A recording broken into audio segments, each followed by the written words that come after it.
was 18 when I first took the pregnancy test. I would say I was lost. I was in a hopeless place. I was very young. When I found out that I was pregnant, I was completely terrified. At that point, I was scared that I was going to face judgment from my family, from my peers, my boss, that I was going to have to go get something done about this. I was scared of my significant other's reaction at the time. He was extremely abusive in all ways, physically, emotionally, mentally, sexually, all of it. And he terrorized my life. He kept me prisoner. I wasn't able to leave without facing physical harm.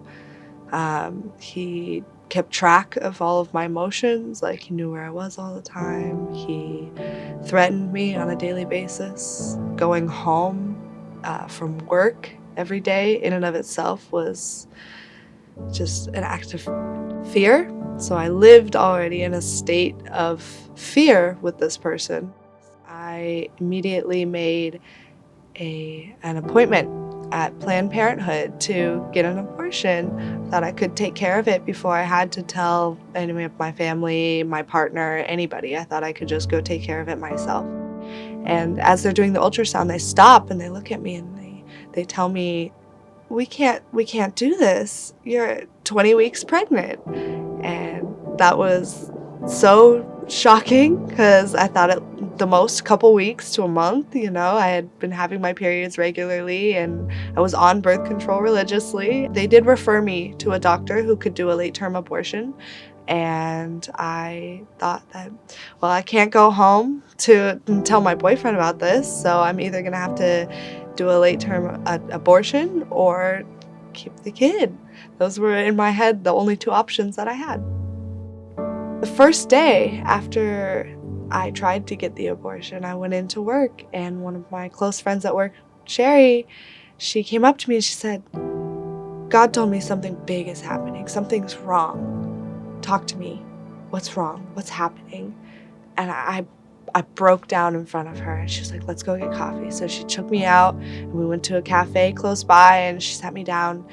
I told her, I was pregnant. I didn't know what to do. And she told me that there was somebody really special that I had to meet. And she brought me over to Next Step and she brought me to meet Carrie for the very first time. When I first went to Next Step with Sherry, I thought I was walking into a situation where I was going to be told what to do, what was right and what was wrong. And it ended up being the complete opposite of that. I stepped into the office and when Carrie came out, immediately gave me a big hug. She had never met me before. I immediately knew that I needed some love, and I just was surrounded by support and warmth and that love immediately after walking into Next Step. I told her what was going on at the time. I was not open with anybody about what was happening in my home life. So all they were seeing was a young girl, pregnant, who really needed help.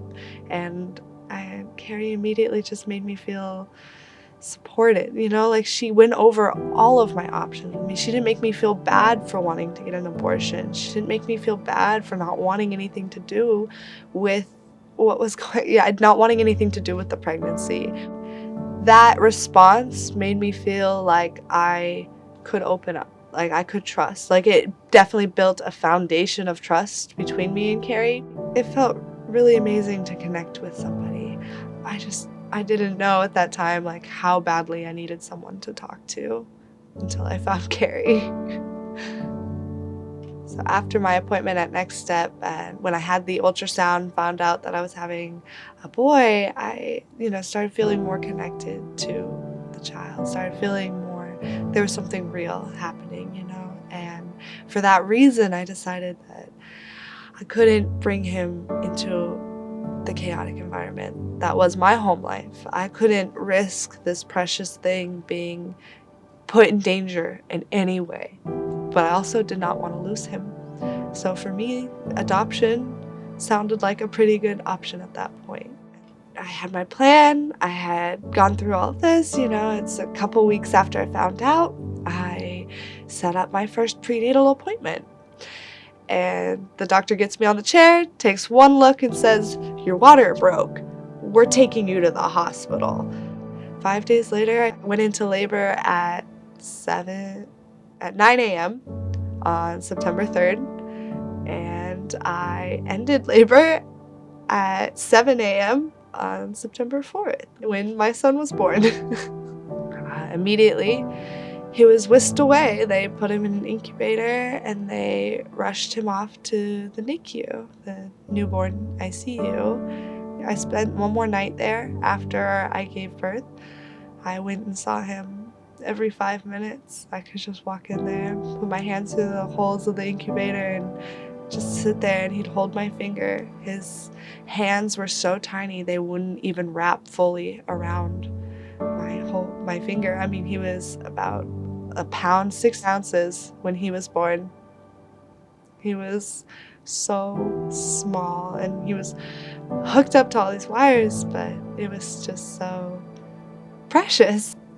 Before my experience with the pregnancy, I thought this was the end of the road for me. I thought I was going to keep on going until he killed me. That I literally thought that one day they're just going to find me dead. This is my life. And at that point in time, I didn't think I was worth anything more. I accepted that as what I deserved. I accepted that as my path. And when I had my son, I started to look at it differently. I started to realize that no worthless thing could have something so beautiful, could create something so incredible, so perfect, so miraculous. I realized that there's bigger forces working for me. It's the only way that any of this could have actually happened. The way that it happened. And I started to realize that I wanted to change who I was, because I knew that I was going to see him in a few years, and I wanted him to be proud of the person that he was meeting, as his mom. I wanted him to be proud of that. I didn't ever want him to think that I gave him up, because I really didn't. I didn't give him away. I gave him to his family. I gave him his best shot at life, and that is all I see that as me fulfilling my role, my duty as his mom, as putting aside however I felt about it, because I missed him. I missed him so much. But he deserved a better shot at life than I had. I started having a new outlook shortly after I left that relationship. I got it together, I went back to school. I started taking care of myself. I started to love myself, because how could I hate something that brought something so beautiful into this world? I completely turned my mentality around, changed my whole life.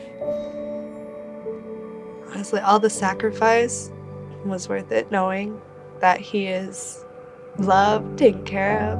In every single photo I see him in, he is smiling, he is laughing, he is happy, knowing that I gave him this opportunity to really have everything he could ever need, ever want, and still be brought up in this home filled with faith and love and acceptance, means more to me than anything I could have ever done for him.